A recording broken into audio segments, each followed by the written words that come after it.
তো আজকে হচ্ছে আমাদের ভাইফোঁটার খাওয়া দাওয়া। তো দেখো এখানে আছে আলু, এখানে আছে লেগ পিস, এখানে আছে লঙ্কা, এখানে হচ্ছে শসা, আর এখানে হচ্ছে পেঁয়াজ, আর এটা হচ্ছে রাইস আমার বৌদিরা বানিয়েছে, আর এটা হচ্ছে এক্সট্রা গ্রেভি রাখা রয়েছে এখানে, আর কলা পাতাটা আমরা অ্যারেঞ্জমেন্ট করেছি কারণ খাবো বলে সবাই একসাথে। তো চলো খেয়ে রাখাই। এবার সবাইকে নিয়ে নেবে ভিডিওর মধ্যে, আমি তো বলেই ফেললাম। আমরা খাওয়া দাওয়া করছি। আর এই যে আমাকে আমাকে দেখা জমে কি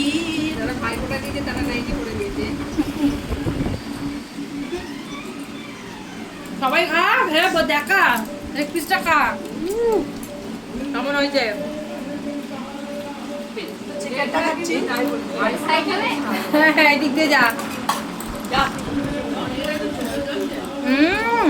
আমাকে দেখা যোগ কর।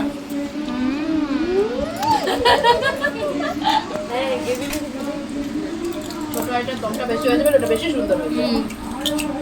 কারণ বলে শর্টকাট করছিলাম।